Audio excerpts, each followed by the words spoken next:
encore là.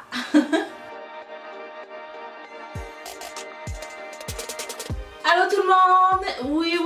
Oui, je suis encore là et encore enceinte. Et oui, donc on se retrouve dans ma vidéo de mon 9e mois de grossesse.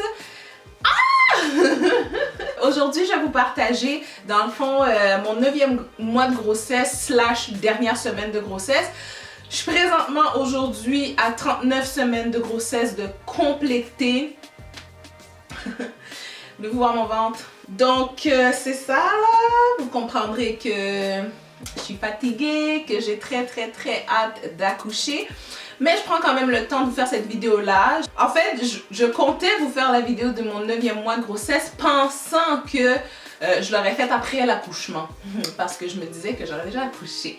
Mais ce n'est pas le cas, je suis encore enceinte et je vous partage vraiment ce qui se passe, ce qui s'est passé entre la 35e, 34e semaine, en tout cas je sais plus trop, jusqu'à maintenant 39e semaine. Ça va être ma dernière vidéo de grossesse. Très certainement parce que je compte accoucher dans les prochains jours. Pour ne pas dire après avoir fini de filmer cette vidéo. Donc je suis toujours là, il s'est passé quand même beaucoup de choses dans les dernières semaines, alors on commence à l'instant. Donc si on passe au travers des signes et symptômes, ce sont encore les mêmes que mon 7e et 8e mois. Soit tout ce qui est fatigue, tout ce qui est un petit peu de nausée, le principal, la douleur bien sûr. Donc ce qu'il y a de nouveau au cours de ces dernières semaines, ce sont les contractions.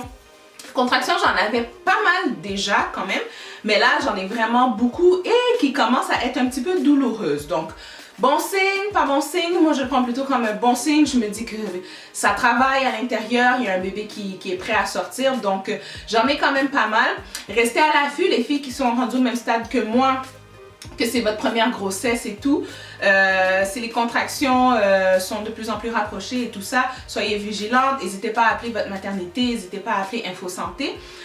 Pour une deuxième grossesse, mon médecin m'a informé que si les contractions étaient douloureuses, persistaient pendant plus d'1 heure, aux 5 minutes, il fallait aller à la maternité, alors qu'à la première grossesse, on m'avait dit aux 2 minutes. Donc, peut-être probablement parce qu'une deuxième grossesse se passe souvent plus vite que la première, alors je reste à l'écoute. Pour le moment, je les ai souvent, quand j'en ai une bonne période où j'ai plusieurs contractions, c'est souvent aux 10-15 minutes. Sinon, j'en ai quelques-unes par heure qui font quand même un petit peu mal, et puis il y a le ventre qui devient extrêmement dur comme la roche et je sens la tête de bébé au niveau de mon col. C'est fou là quand même, assez intense. Justement, en parlant de col, un autre symptôme, c'est la pression au niveau du col, surtout lorsque j'ai une contraction. Comme je viens de vous le dire, je sens carrément la tête de mon bébé. Comme vous l'avez pu remarquer, quoi, ça fait un bout de temps quand même que je ne vous ai pas montré mon bedon. Si vous me suivez sur les réseaux sociaux, vous avez pu le voir un peu sur Instagram. Je ne pose pas énormément de photos, mais j'en ai mis. Je porte mon bébé très bas, très bas, donc je sens sa tête au niveau de mon col. Puis quand il y a une contraction, il y a tellement de pression, ça fait quasiment peur parce que des fois je me dis oh my god, j'ai peut-être accouché là. Mais c'est ça, c'est une pression assez intense au niveau du col. Du côté du sommeil, c'est de plus en plus pire, il n'y a rien d'autre à dire là-dessus. C'est rendu même que parfois pendant la nuit, je pense pas que lors de mon dernier vidéo de mon 8e mois de grossesse, je vous avais dit que je devais rester assise parfois pendant la nuit. Que ce soit coucher du côté gauche, coucher du côté droit, j'ai beaucoup trop mal. Donc je dois vraiment rester carrément assise, attendre un peu que la douleur passe, et puis parfois je finis par comme m'endormir en position assise, et puis je reprends la position couchée un petit peu par après. Mais le sommeil, non, ça, je pense que je vais en manquer pendant un petit bout de temps, surtout avec l'arrivée de bébé. À part si elle fait ses nuits rapidement comme son frère, ça serait vraiment bien. Mais le sommeil, c'est vraiment la tabarouette. C'est pas drôle. Échographie. Et oui, ici au Québec, on a 2 échographies. On a l'échographie de la 12-13e semaine et on a l'échographie de la 20e semaine. Et moi, j'ai eu droit à une 3e échographie, étant donné que lors de mon rendez-vous de la 35e semaine, mon médecin était pas sûr du positionnement de bébé, soit qu'elle se présentait par la tête. Et naturellement, pour pouvoir avoir un accouchement vaginal, mais en tout cas ça dépend des maternités. Dans ma maternité, à mon hôpital, il faut absolument que bébé se présente par la tête et non pas par le siège.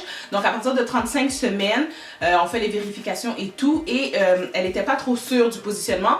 Elle sentait que oui, mais elle avait une hésitation, donc elle m'a envoyé faire une troisième échographie, soit une échographie de positionnement. Donc l'échographie de positionnement, ça permet justement de pouvoir confirmer la position de bébé, soit que bébé est par le siège ou par la tête. De grâce, bébé était bien par la tête. Et également, cette échographie-là a pu confirmer plusieurs choses. Tout d'abord, on a pu remarquer que j'avais une quantité énorme de liquide amniotique, soit vraiment beaucoup de liquide, plus que la normale. J'ai demandé qu'est-ce qui faisait que c'était comme ça, qu'est-ce qui causait le fait que j'avais plus de liquide que la normale. Et on n'a pas su me répondre. On m'a dit que habituellement, ce sont les femmes qui font du diabète de grossesse qui ont un surplus de liquide amniotique. Mes résultats étaient négatifs. Je ne fais pas de diabète de grossesse, donc on ne sait pas pourquoi j'ai autant de liquide amniotique. Également, lors de l'échographie de positionnement, j'étais à 35 semaines et quelques ou 36, je suis plus sûre. Et cette échographie-là a permis de voir que bébé évoluait comme étant un bébé de 37 semaines. Donc j'ai un bébé qui est un petit peu plus gros que la moyenne, rendu au stade où j'étais au moment de l'échographie. On a pu également estimer le poids de bébé à 6,5 livres, ce qui est énorme selon moi. Rendu quand que j'ai fait l'échographie, quand même 6,5 livres, c'est pas rien. Il y a beaucoup de femmes en temps normal qui accouchent d'un bébé de 6,5 livres. Donc j'ai un bon bébé dans mon bedon, espérant qu'elle n'a pas pris trop de poids depuis l'échographie. Lors de mon évaluation juste avant l'échographie, on a pu également noter que mon col était très mince, que j'étais bien effacée et que j'étais dilatée à 0,5 cm. Donc un petit travail qui commence tranquillement. Au niveau de la prise de poids, à mon rendez-vous de 38 semaines, je pesais 157 livres, donc encore une bonne prise de poids. Et dans cette prise de poids-là, on peut l'associer également à l'énorme quantité d'eau que j'ai dans le corps. En plus, comme que je vous l'avais dit, ça paraît beaucoup dans mes jambes également. Je fais beaucoup de rétention d'eau. Dans les doigts aussi, je vous avais dit que je le voyais que j'enfle un peu des doigts. Sinon, ça paraît pas du tout au niveau du visage, ce qui est bien. Et puis sinon, c'est vraiment ce que j'ai dans le ventre et ça a pu être confirmé en plus par le biais de l'échographie, soit que j'ai vraiment un surplus de liquide. Donc avec l'accouchement, on s'entend que je vais perdre énormément de poids et il n'y restera pas trop à perdre pour la remise en forme. Je l'espère. Lors de mon rendez-vous de 38 semaines de grossesse, mon médecin a voulu commencer à faire des techniques pour déclencher l'accouchement. Le pourquoi, c'est que, comme que je viens de vous le dire, j'ai un bébé qui est quand même assez gros et elle n'aimerait pas que je me rende à 41 semaines et quelques jours, comme ça a été le cas pour Quincy, de peur que bébé soit vraiment trop gros et que ça complique un peu l'accouchement. Génial! Donc, à ce rendez-vous, j'étais maintenant dilatée à 1 cm et elle a décidé de me faire un stripping, ce qui est un décollement des membranes. Donc, elle m'a informé que ça fonctionnait pour une femme sur 3, que ça leur permettait d'accoucher dans les 24 à 48 heures. Dans mon cas, 48 heures plus tard, j'ai perdu le bouchon muqueux, mais je n'ai pas accouché comme vous pouvez le constater. Ici, je suis toujours là et enceinte. Par contre, ça m'a permis de perdre mon bouchon muqueux, ce qui est très bien. J'étais super énervée parce que à ma première grossesse, lorsque j'ai perdu le bouchon muqueux, j'ai accouché 48 heures plus tard. Mais il faut dire également que lors de ma première grossesse, lorsque j'ai perdu le bouchon muqueux, j'étais dépassée de plusieurs semaines. Mais pour cette deuxième grossesse, moi, ça a été la première fois que j'expérimentais le stripping. Quand j'étais enceinte de Quincy, on m'en avait pas fait du tout. Pourquoi? Je ne sais pas, je me rappelle plus trop. Ça a été la première fois, ça n'a pas été douloureux du tout, j'appréhendais un peu. J'en avais déjà entendu parler, je sais qu'il y a des femmes qui n'aiment pas trop ça, qui sentent de la douleur et tout. On m'avait dit qu'on pouvait perdre du sang aussi par après et tout. Moi, ça s'est très bien passé. C'est une intervention qui se fait très rapidement au cabinet du médecin pendant qu'elle nous évalue et tout. Elle procède au décollement des membranes et tout. J'ai pas perdu de sang par après, rien. Ça a vraiment bien été, j'ai pas eu de douleur, mais ça m'a permis de perdre mon bouchon muqueux 48 heures après. Donc je n'ai plus de bouchon muqueux. Le stripping m'a également fait passer une nuit vraiment atroce de contractions douloureuses et je pensais que j'allais accoucher également. Le fait que je ne me suis pas rendue à l'hôpital, c'est tout simplement parce que les contractions étaient au plus de 5 minutes. Donc je ne me suis pas rendue à l'hôpital, mais ça a été une nuit difficile. J'ai été réveillée une quarantaine de fois par des grosses contractions et comme que je vous ai dit, 24 heures après, j'ai perdu le bouchon muqueux. Donc je sais vraiment que c'est parce que ça travaillait et tout. Ce stripping-là a eu des effets sur le travail, donc est-ce que j'accouche bientôt? En ce qui a trait à la préparation pour l'accouchement, tout est prêt, tout est seté, on est prêt. Papa et moi, on est vraiment prêts à accueillir notre petit bébé. Les sacs sont faits, tout est prêt.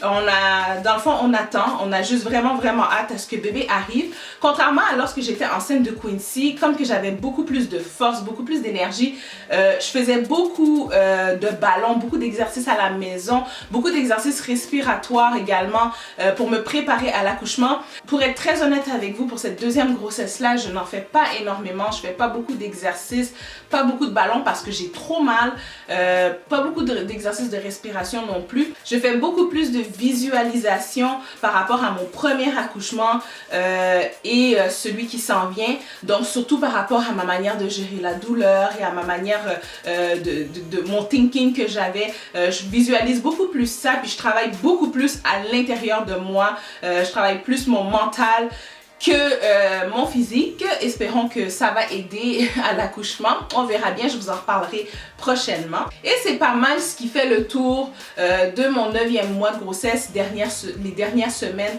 de ma grossesse. Donc c'est ce qui conclut mes vidéos sur ma deuxième grossesse. J'espère que vous les avez appréciées.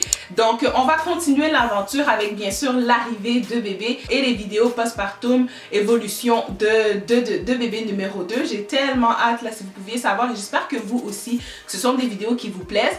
Donc si vous êtes tombé pour la première fois sur ma chaîne avec cette vidéo là, n'hésitez pas à retourner voir les premières vidéos à propos de ma grossesse et abonnez-vous pour rester à l'affût de quand est-ce que je vais avoir accouché et de la première vidéo qui sera sur mon postpartum. Je pense que je vais faire le premier postpartum que je vais faire sera un postpartum de 2 mois de maman et 2 mois de bébé. Donc voilà, c'est tout. Je vous quitte espérant accoucher si c'est pas aujourd'hui, demain ou après-demain ou très bientôt. Pour toutes les filles qui sont dans la même situation que moi, encore une fois, je vous souhaite un super bel accouchement, des bons moments en famille et une belle rencontre avec votre futur bébé. D'ici ma prochaine vidéo, je vous envoie une belle dose d'amour et je vous dis à la prochaine. Bye!